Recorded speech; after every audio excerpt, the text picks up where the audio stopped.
찬송가 449장 부르면서 주일 예배 드리겠습니다.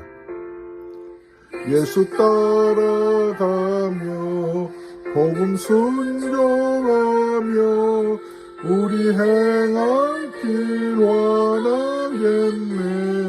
주를 의지하며 순종하는 자를 주가 늘 함께 하시리라. 의지하고 순종하는 길은 예수 안에 즐겁고 복된 길이로다. 남의 짐을 지고 슬픔 위로하며 주가 상급을 주시겠네. 주를 의지하며 순종하는 자를 항상 복 내려주시리라. 의지하고 순종하는 길은 예수 안에 즐겁고 복된 길이로다. 이 받은 것을 주께 다 드리면 우리 기쁨이 넘치겠네. 주를 의지하며 순종하는 자를 은혜 풍성케 하시리라. 의지하고 순종하는 길은 예수 안에 즐겁고 복된 길이로다. 오늘 우리에게 주신 하나님의 말씀 마가복음 1장 9절에서부터 13절 말씀입니다. 그때 예수께서 갈릴리 나사렛으로부터 와서 요단강에서 요한에게 세례를 받으시고 곧 물에서 올라오실새 하늘이 갈라짐과 성령이 비둘기같이 자기에게 내려오심을 보시더니 하늘로부터 소리가 나기를 너는 내 사랑하는 아들이라 내가 너를 기뻐하노라 하시니라. 12절입니다. 성령이 곧 예수를 광야로 몰아내신지라. 광야에서 40일을 계시면서 사탄에게 시험을 받으시며 들짐승과 함께 계시니 천사들이 수종들더라. 아멘. 할렐루야. 할렐루야. 거룩한 주일 예배에 나오신 여러분들을 주님의 이름으로 환영하고 또 축복합니다. 주 안에서 예배하며 또 말씀을 묵상하고 믿음의 길을 걸어가는 성도 여러분들에게 하늘의 위엄과 또 영광과 기쁨이 늘 함께 하실 줄로 믿습니다. 세례 요한이 요단강에서 많은 사람들에게 세례를 베풀고 있을 때 하나님의 아들 되신 예수님께서 요단강에 나아가셔서 세례 요한에게 세례를 베풀어 달라고 얘기하시죠. 이때 세례 요한이 뭐라고 얘기했습니까? 이때 예수께서 갈릴리로부터 요단강에 이르러 요한에게 세례를 받으려 하시니 요한이 말려 이르되 내가 당신에게서 세례를 받아야 할 터인데 당신이 내게로 오시나이까? 예수께서 대답하여 이르시되 이제 허락하라. 우리가 이와 같이 하여 모든 의를 이루는 것이 합당하니라 하시니 이에 요한이 허락하느니라. 예수님의 깊은 세례를 받으셔야 할 그 깊은 뜻을 헤아리지 못했습니다. 이게 세례 요한과 예수님의 차이죠. 이 세례 요한으로부터 예수님이 세례를 받으심으로 인하여서 죄 없으신 분임에도 불구하고 구원 성취, 하나님의 의, 구원 성취를 이루는 의미가 거기에 담겨 있다고 하는 것을 우리는 알아야 합니다. 이 세례 요한의 세례를 회개의 세례라고 했죠. 이 회개 세례, 그리고 이 세례 요한이 예수님이 주실 세례를 이렇게 얘기하지요. 나는 물로 세례를 주거니와 예수님이 오셔서 베풀 세례는 성령과 불로 세례를 줄 것이라고 이렇게 얘기를 하지요. 나는 신들매 풀기도, 예수님의 신들매 풀기도 감당치 못한다고 하면서 예수님의 세례를 성령과 불의 세례라. 그러니까 성령의 세례는 구원을 말씀하고 있지만 불로 세례를 베푼다고 하는 것은 능력으로 드러나는 세례가 아니라 마태복음 3장 12절에 있는 말씀과 연결해 보면 결국은 심판의 세례입니다. 마태복음 3장 12절 제가 읽습니다. 손에 키를 들고 자기의 타작마당을 정하게 하사 알곡은 모아 곡간에 들이고 쭉정이는 꺼지지 않는 불에 태우시리라. 한 가지 여기서 짚고 중요한 것을 제가 짚고 넘어가야 될 것은 세례를 통하여서 성령으로 거듭나고 하나님의 구원이 성취되는 이 세례의 의미는 온전해지고 세례를 통해서 나는 예수님과 함께 죽고 예수님이 다시 사심으로 인하여서 하나님의 의의 자리로 옮겨지는 이런 생명의 은혜를 입는 이 자리는 거룩해지는 자리입니다. 그러므로 우리는 완전해질 수는 없지만 온전해지고 예수님으로 인하여서 온전해지고 거룩해지는 이 의미가 뭘까요? 결국 이 세례는 나는 예수님만 바라보겠습니다. 나는 예수님밖에 몰라요. 이제는 예수님으로 살고 예수님으로 죽겠습니다. 이런 의미예요. 우리가 남자와 여자가 결혼하잖아요. 결혼하면 부부가 되는데 남편은 아내에게, 아내는 남편에게 하는 말이 서로가 거룩해지는 자리인데 이 의미는 나는 당신밖에 몰라. 이제 나는 결코 다른 남자 볼 이유가 없어. 나는 이제는 다른 여자가 아무리 예뻐도 당신이 제일 예뻐. 당신밖에 몰라. 이런 뜻이에요. 나는 예수님밖에 몰라. 세례란 나는 예수님 외에는 관심이 없어. 주님만 의지하며 살겠습니다. 이 뜻이 세례의 뜻이라는 것 반드시 잊지 말고 기억하시기를 바랍니다. 나는 예수님밖에 몰라. 요단강에서 세례 받으시는 이 메시아의 놀라운 은혜의 축복의 자리와 더불어서 이 광야에서 40일 계시면서 금식하는 가운데 사탄의 시험 받으신 이것 또한 예수님이 예수님으로서의 공적 공생애를 시작하는 이 자리에 반드시 통과해야 할 관문이었어요. 사랑하는 성도 여러분, 신앙생활은 성도들에게 있어서도 놀라운 세례받는 이런 축복의 자리와 더불어서 시험받는 이런 자리임에도 불구하고 우리가 넘어가야 할, 뛰어넘어야 할 자리라면 그 자리 우리가 통과하게 되거든요. 지나가야 되는 거예요. 그냥 넘어갈 수 없어요. 그렇다면 이 통과해야 할 이 자리에 성령님이 주체라는 거 잊지 마십시오. 분명히 사탄이 아무리 우리를 흔들어대고 유혹하고 시험한다 할지라도 혼자 두지 않으셨어요. 예수님에게도 하나님의 천사가 함께 한 것처럼 여러분들에게도 하나님이 깊이 성령님 통해서 떠받들고 계시고 힘내라고 말씀하시고 붙들어 주시고 하는 그 주님의 도우심이 있다는 것 기억하시길 바랍니다.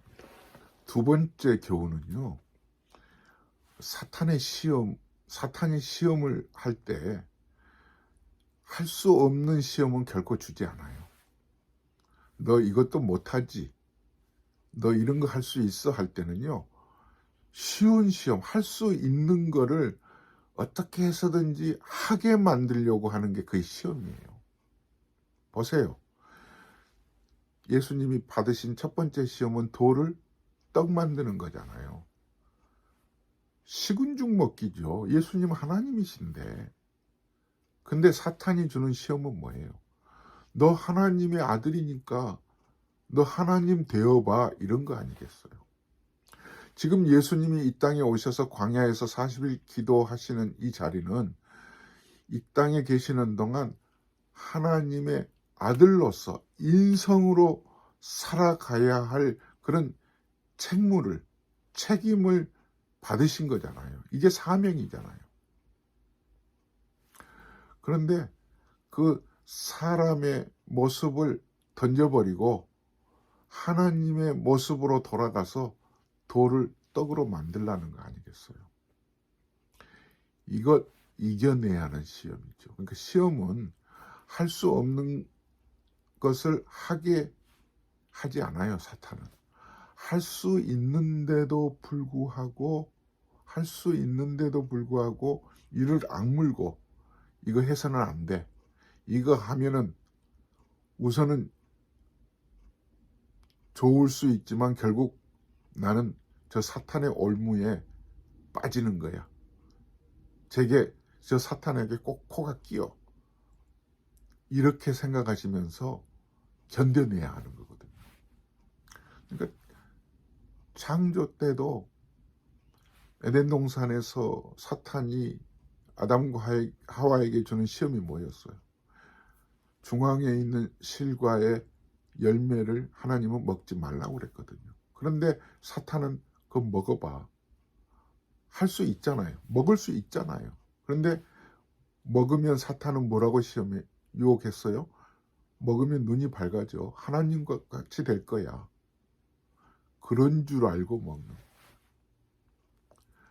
우리 모두 우리 주변에서 찾아오는 시험은요, 내가 조금만 힘을 발휘하면 할 수 있는 시험을 사탄이 줌으로 인해서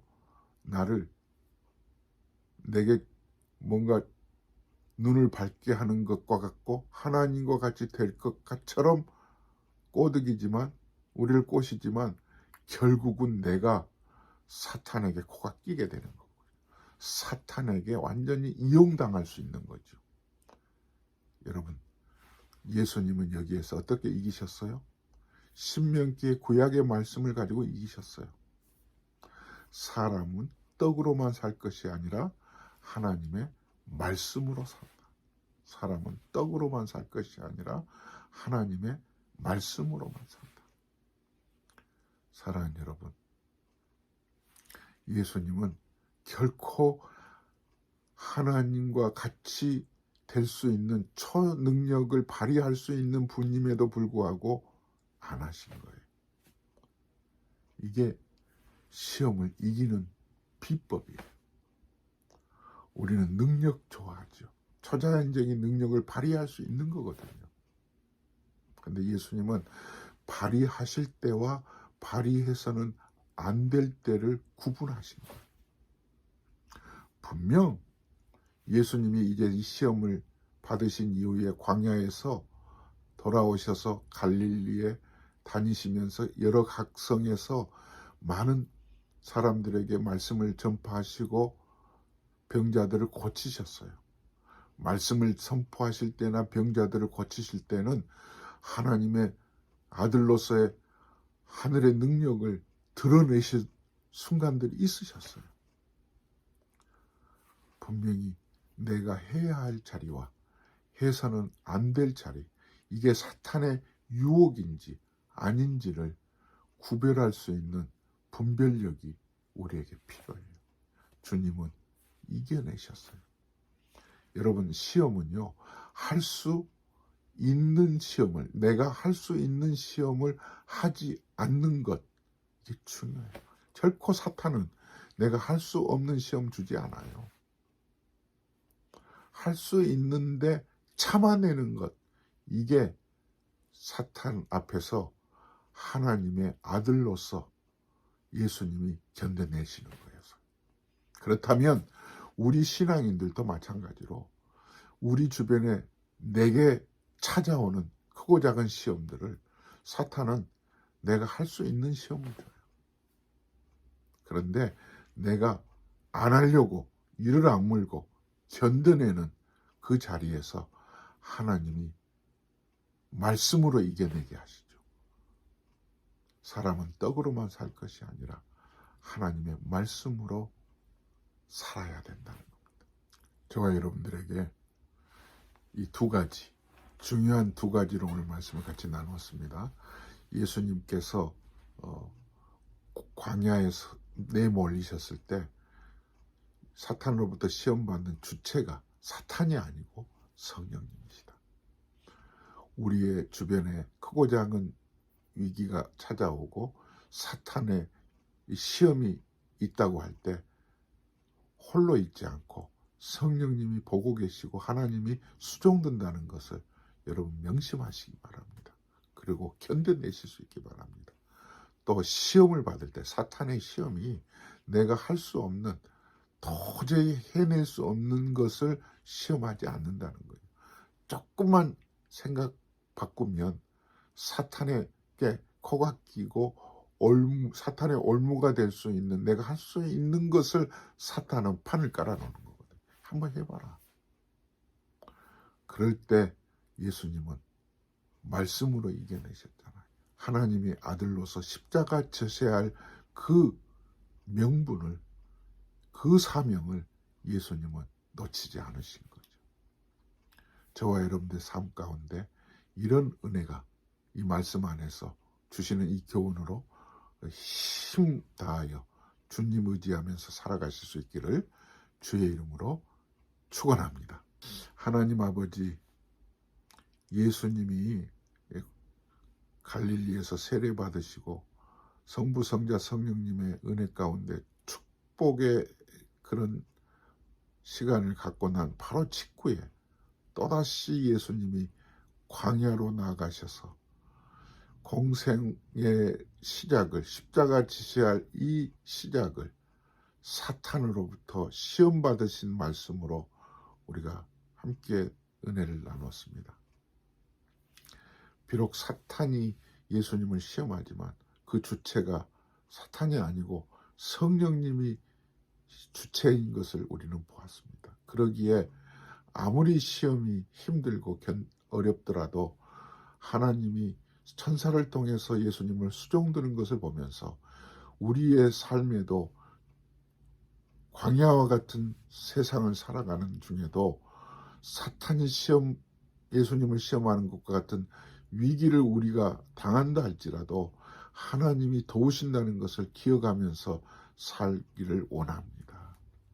그리고 예수님이 사탄의 시험을 말씀으로 이긴 것처럼 할 수 없는 시험을 사탄은 예수님에게 주지 않고 할 수 있는 거를 정말 해보라고 코를 끼려고 했던 그 시험 앞에서 예수님이 하시지 않고 견뎌내신 것처럼 우리의 삶에도 이런 시험이 찾아올 때 이를 악물고 참아내고 견뎌내는 순간들을 살아가게 도와 주옵소서.